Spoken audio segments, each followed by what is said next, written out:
নমস্কার সাকিবিয়ান ভাইরা, আজকে একটা ছোট্ট ভিডিও নিয়ে এসেছি।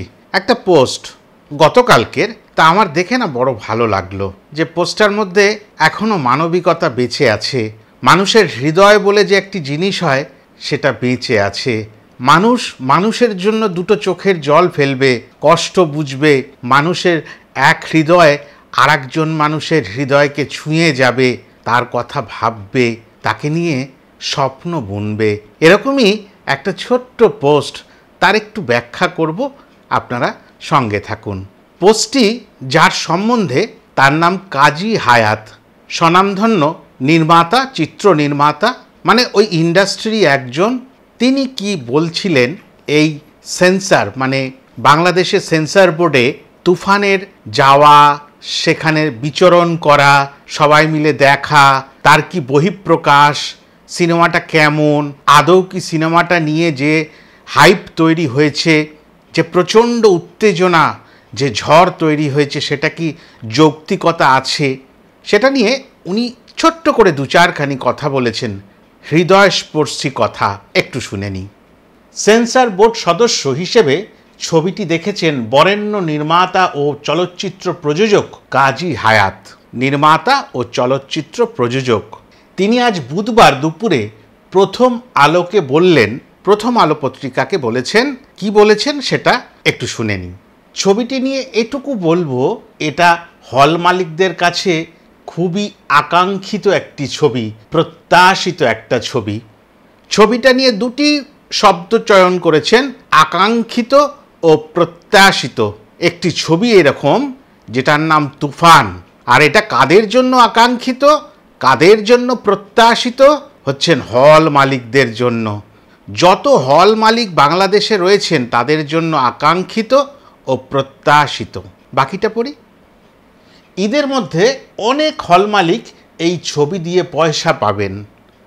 দেখছেন, সেই রাজকুমারের আগে যে বুক বাঁধা হয়েছিল, কেননা প্রিয়তমা স্বপ্ন দেখিয়েছিল, সে তো ইতিহাস হয়ে গেছে, কিন্তু আবার নতুন স্বপ্ন দেখছে, আবার বুক বাঁধছে হল মালিকরা, হলের কর্মচারীরা, তারা আবার বুক ভরা আশা নিয়ে বসে, তুফান আসছে, আমাদের আবার কিছু পয়সা হবে।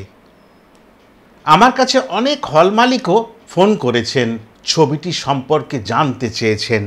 হল মালিকরা ফোন করছেন, যারা যারা পূর্ব পরিচিত তাদের কাছে ফোন নাম্বার থাকাটা স্বাভাবিক, সে যতই বরেণ্য মানুষ হোক তার ফোন নাম্বার তার আগের যারা পরিচিত তাদের কাছে থাকা খুব স্বাভাবিক। তারা ফোন করছে বারবার করে, আচ্ছা সিনেমাটা আদৌ কেমন হলো, হলে আনলে ভালো চলবে তো? দেখুন কতটা উৎকণ্ঠা, কতটা আশা, কতটা স্বপ্ন, ভেবে দেখুন। একজন দর্শক ও চলচ্চিত্র পরিচালক হিসেবে বলবো, ছবিটি আমার কাছে ভালো লেগেছে, ছবিতে প্রাণ আছে। কি সুন্দর কথা, কতগুলো শব্দ দিয়ে একটি বাক্য তৈরি হয়, ছোটবেলায় পড়েছি, আপনারাও পড়েছেন। দেখুন কি সুন্দর কথা, যে ছবিটি সম্বন্ধে যদি একজন সিনেমা লাভার, মুভি লাভার, একজন দর্শক, একটু আমার জ্ঞান আছে সিনেমা সম্বন্ধে, এই সবটা মিশিয়ে আমি একটা সম্পূর্ণ মানুষ যদি এই ছবিটা সম্বন্ধে দুটি কথার মধ্যে বলতে চাই, এই ছবিটির মধ্যে প্রাণ আছে। তার ছবিতে প্রাণ আছে বলেই তো তার নাম তুফান, প্রাণ আছে বলেই তো সেখানে শাকিব খান, প্রাণ আছে বলেই তো রায়হান রফি। সত্যি পোস্টটা খুব প্রাণের কথা বলল, মনের কথা বলল, অন্তরের কথা বলল। তাই ভাবলাম ছোট্ট একটা ভিডিও যদি উপহার দিতে পারি আমার সাকিবিয়ান ভাইদের, তাই চট করে একটু ভিডিও করে নিলাম। আশা করি ভিডিওটা ছোট হলেও আপনাদের মন ছুঁতে পারলাম। সঙ্গে থাকবেন, বাংলা সিনেমার পাশে থাকবেন, আর ভিডিওটা ভালো লাগলে লাইক, কমেন্ট, শেয়ার করে দেবেন। আর যদি খুব ভালো লাগে, যারা এখনও আমার চ্যানেলটিকে সাবস্ক্রাইব করেননি, দয়া করে সাবস্ক্রাইব করে নেবেন। নমস্কার।